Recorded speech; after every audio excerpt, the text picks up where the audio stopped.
រូបភាពនិងអក្សរនេះគឺកាសែត The Nation របស់ថៃគេបាន quote ប្រសាសន៍របស់សម្ដេចប្រធានព្រឹទ្ធសភាដែលលោកបានមានប្រសាសន៍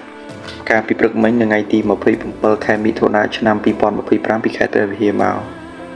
Discipline your children. You have a child as prime minister and I have a child as prime minister.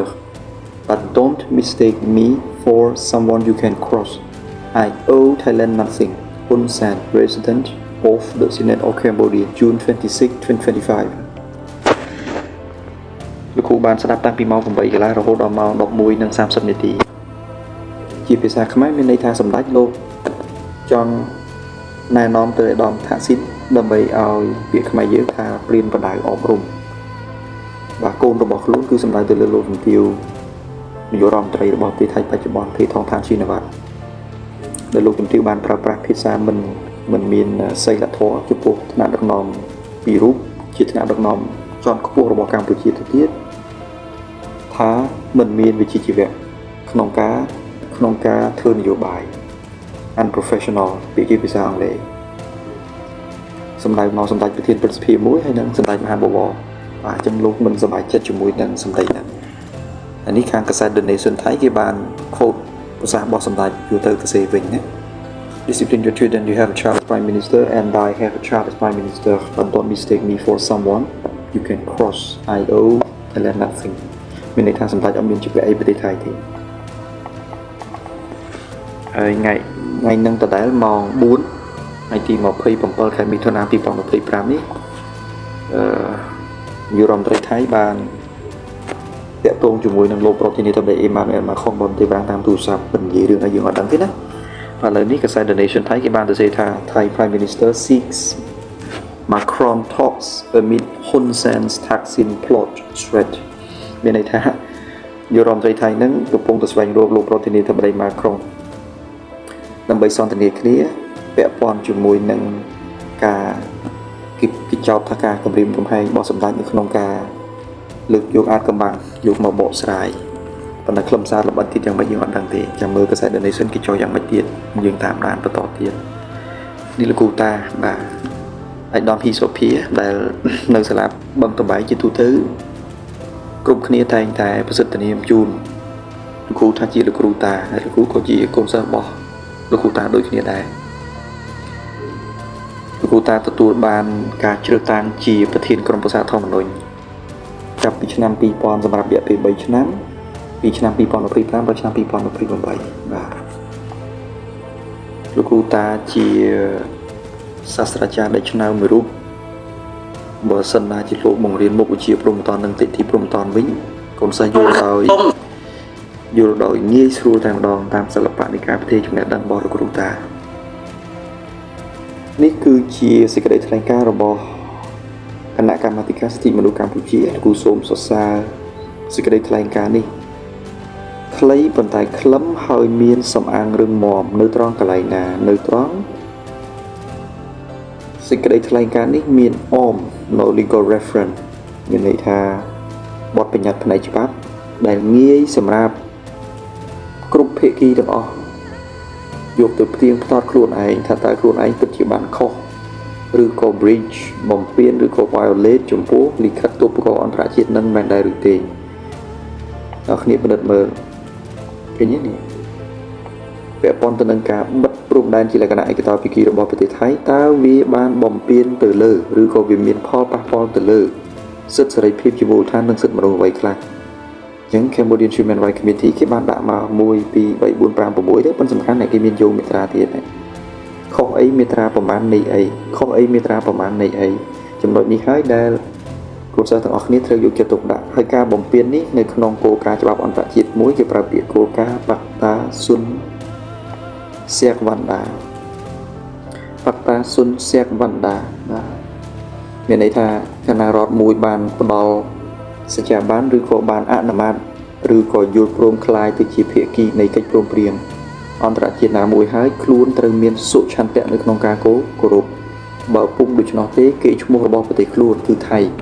នឹងត្រូវបានពិភពលោកមើលឃើញថាចុះហត្ថលេខានឹងដៃលុបនឹងជើងបាទហើយ Thailand មិនមែនជា ASEAN member ធម្មតាទៀតបើគិតអំពីប្រវត្តិថៃគឺជាប្រទេសស្ថាបនិកទៅទៀត founding state of establishing the ASEAN ទៅទៀត via Bangkok Declaration តាមសេចក្តីប្រកាសទីក្រុងបាងកកគាត់គឺជាស្ថាបនិកមួយក្នុងចំណោមស្ថាបនិកទាំង5កម្ពុជាយើងកូនពៅចូលឆ្នាំ1999 30មេសានៅទីក្រុងហាណូយទេអញ្ចឹងមិនសមណាប្រទេសស្ថាបនិកមួយបំពេញច្បាប់អន្តរជាតិបំពេញលិខិតទូបខអន្តរជាតិដោយមិនញញើតចឹងសោះបាទមិនញញើតចឹងសោះយើងពិនិត្យមើលទាំងអស់គ្នានៅសេចក្តីថ្លែងការណ៍ដែលគណៈកម្មាធិការសិទ្ធិមនុស្សបានលើកឡើង Cambodian Human Rights Committee គណៈកម្មការសិទ្ធិមនុស្សកម្ពុជា Statement of the Cambodian Human Rights Committee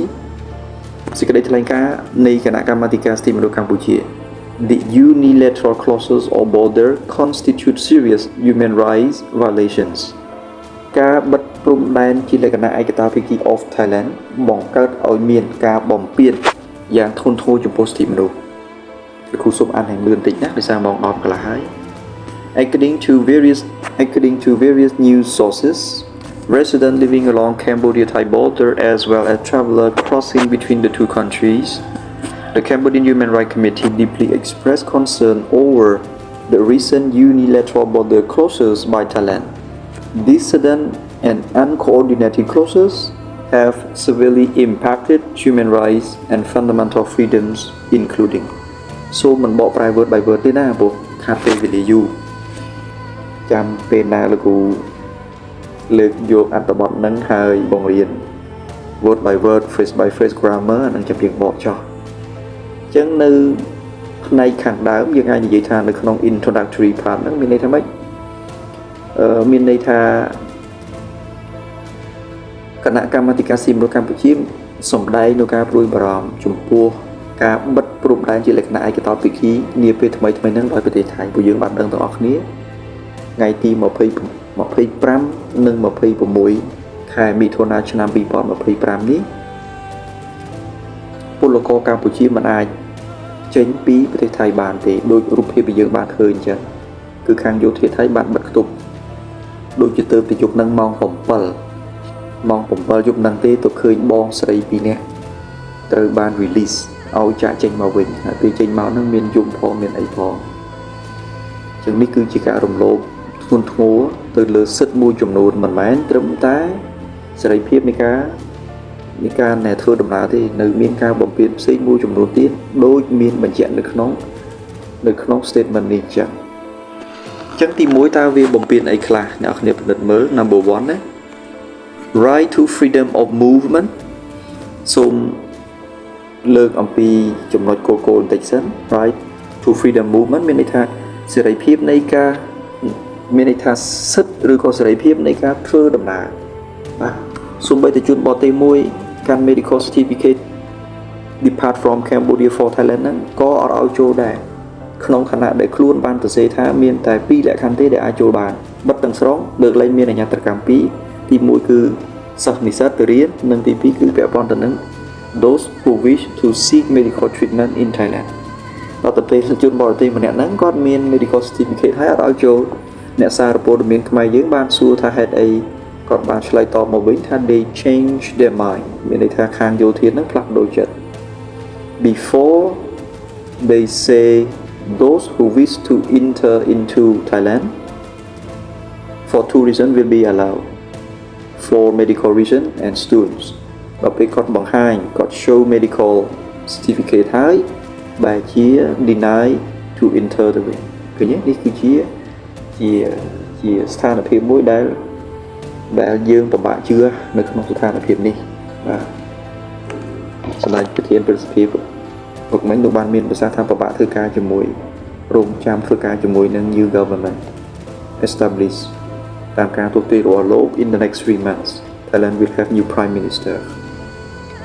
right to freedom of movement សិទ្ធិសេរីភាពនៅក្នុងការធ្វើដំណើរបាទចរាចរណ៍ពីមួយកន្លែងទៅមួយកន្លែងហ្នឹង The unilateral border closure by Thailand had trapped individuals including worker, trader, traveler and family from crossing borders for legitimate reason. These closures have impeded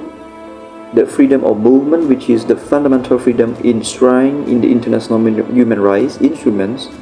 such as the Universal Declaration of Human Rights, Article 13 and the International Covenant on Civil and Political Rights Article 12 អញ្ចឹងវាប៉ះពាល់ទៅលើសេរីភាពនៃការធ្វើដំណើរហ្នឹងគឺប៉ះធ្ងន់ជាងគេគឺមាត្រា12មាត្រា13នៃសេចក្តីប្រកាសជាសកលស្តីពីសិទ្ធិមនុស្សហើយនិងមាត្រា12នៃកតិកាសញ្ញាស្តីអំពីសិទ្ធិស៊ីវិលនិងសិទ្ធិនយោបាយលោកគ្រូមិនទាន់បានផ្ទៀងផ្ទាត់ទេណាបាទពិតជាត្រឹមត្រូវហើយណាលោកគ្រូជឿមានអ្នកច្បាប់ធំច្រើននៅគណៈកម្មាធិការសិទ្ធិមនុស្សកម្ពុជាបាទនេះចំណុចទី1ហើយចំណុចទី2 right to earn adequate standard of living មានន័យថាសិទ្ធិនៅក្នុងការមានស្តង់ដារសមរម្យមួយសម្រាប់ការរស់នៅអញ្ចឹងវាប៉ះដូចគ្នានៅពេលណាដែលយើងបិទទៅ These sudden closures have profound negative effect on daily crossing commuter including trader and small vendor who regularly cross border for their livelihoods. They will lose their main source of income, causing financial hardship, food insecurity, housing and shelter challenges, and mental health challenges. This right is guaranteed by the International Covenant on Economic, Social and Cultural Rights, Article 11. ចឹងកាលណាដែលមិនឲ្យគេចូលចេញចូលបានអញ្ចឹងវាប៉ះពាល់ជាមួយនឹងស្តង់ដារនៃការរស់នៅរបស់គេឥឡូវអ្នកចំនួនជួញដូរអីរុស្ស៊ីមិនបានទៅទេអញ្ចឹងវាបណ្ដាលឲ្យមាន financial difficulty វាបណ្ដាលឲ្យមាន food insecurity បញ្ហាពាក់ព័ន្ធទៅនឹងរឿងម្ហូបអាហារការស្នាក់នៅឲ្យគ្នាទៅនៅឯណាបើយើងចាប់ខត់គ្នាអត់ទៅអញ្ចឹងការដែលប្រព្រឹត្តរបៀបនេះគឺវាបំពានបទបញ្ញត្តិនៃមាត្រា11នៃ International Covenant on Economic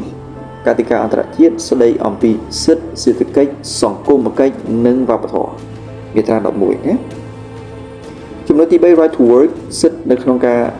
ធ្វើការងារឬទទួលបានការងារ The unilateral border closures by Thailand have prevented the cross-border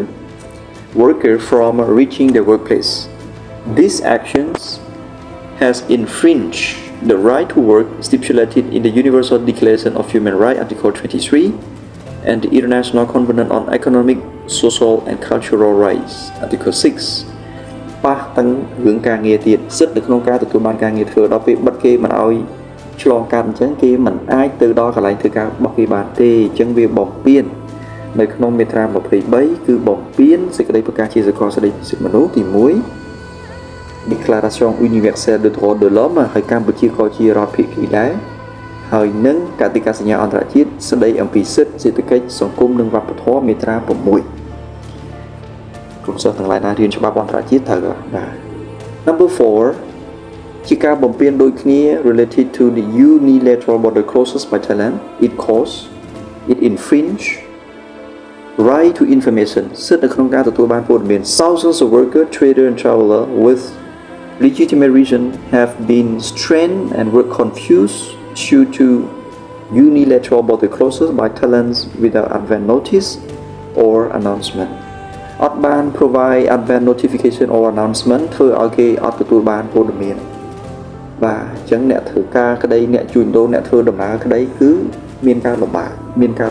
ដោយសារអីដោយសារយើងបិទគេអញ្ចឹងទៅ